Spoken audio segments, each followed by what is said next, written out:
Hello दोस्तों, Manju Hindi story में आपका स्वागत है। आज की कहानी है संघर्ष। शंकर ने अपने बेटे मनु को मोहल्ले के बच्चों के साथ स्कूल वैन के पीछे दौड़ते देखा तो उसका दिल भारी हो गया। मनु बार बार पूछता, पापा कब आएगी हमारी कार? सबके पास है, मुझे भी स्कूल कार से जाना है। सुनैना ने मायके से लौटकर कहा, अब गाड़ी जरूरत नहीं, स्टेटस बन गई है। मुझे बस या रेल से कहीं जाना अच्छा नहीं लगता।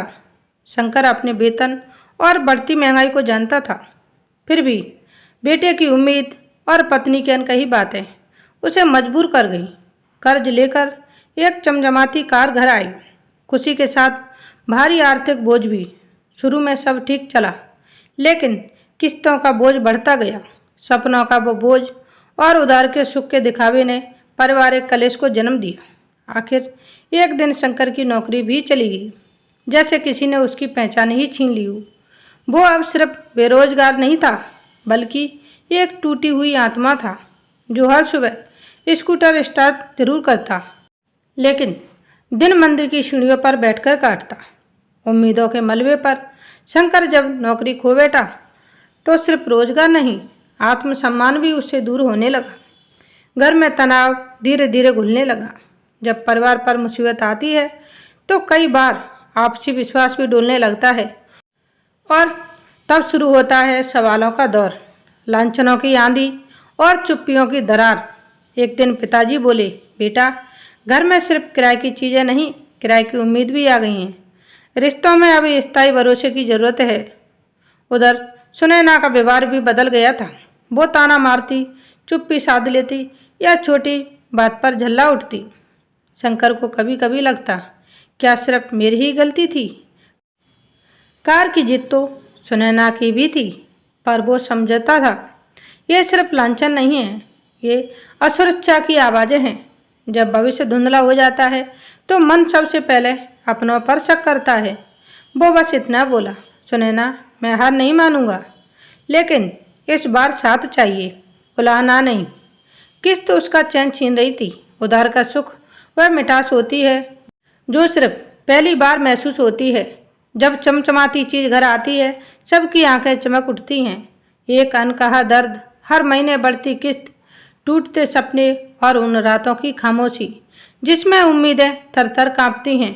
ये सुख नहीं, एक फरेब है जो मन को छलता है, रिश्तों को थकाता है और दिल की जमी पर भारी बोझ छोड़ जाता है। एक शाम जब ईएमआई की तारीख नज़दीक थी और जेब में 1 रुपया भी नहीं था, शंकर अकेला छत पर चला गया। हवा तेज थी, मन और हौसला भटका हुआ। उसने नीचे देखा, एक क्षण को लगा शायद यहीं से सब खत्म कर दूं, लेकिन उसी पल मनु की हंसी याद आई, सुनैना की आंखों का डर याद आया, पिताजी का हाथ अपने कंधे पर महसूस हुआ। बेटा, चीज़ें जिंदगी को आसान बना सकती हैं, पर जिंदगी का सुख संतुलन में होता है। शंकर की आंखें भर आईं। उसने तय किया, नहीं, हार नहीं मानूंगा। जीवन चलने का नाम है, ठहरने या टूटने का नहीं। रात को सुनैना रसोई में आई। शंकर वहीं बैठा, खाली रजिस्टर में कुछ जोड़ घटाव कर रहा था। सुनैना ने उसके कंधे पर हाथ रखा और बोली, मैं भी उतनी ही जिम्मेदार हूँ इस हालत की। मैं डर गई थी, इसलिए ताने दिए, माफ़ करोगे? शंकर की आंखें भर आईं। जब तुम साथ हो तो खाली जेब भी डर नहीं लगती। दोनों ने कार बेचने और घर से टिफिन सेवा शुरू करने का फैसला किया। छोटे ऑर्डर, परिवार की मुस्कान ने आत्मविश्वास बढ़ाया।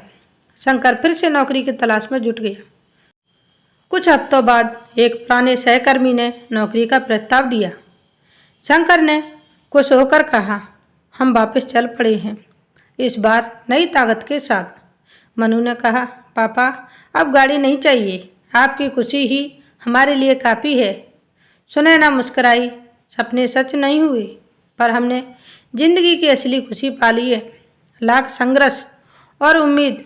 शंकर ने सीखा, सपने टूटते हैं पर नया रास्ता दिखा सकते हैं। जब परिवार साथ हो तो उम्मीद ना छोड़ी जाए। और यही थी शंकर की सबसे बड़ी सीख। कभी कभी हम जिंदगी की असली खुशी को खो बैठते हैं, सिर्फ इसलिए कि हम दूसरों की नज़रों में कुछ बनने की कोशिश करते हैं।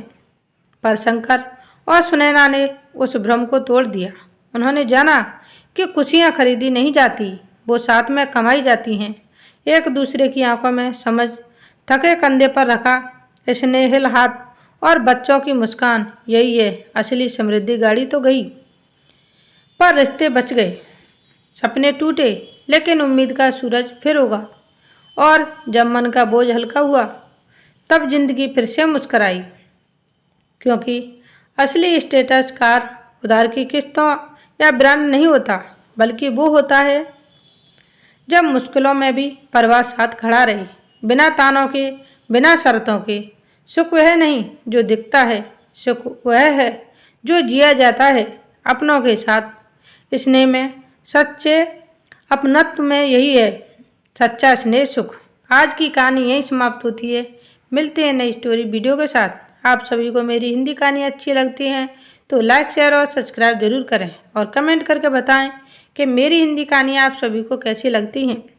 Thanks for watching. धन्यवाद आपका। मिलते हैं नई स्टोरी वीडियो के साथ।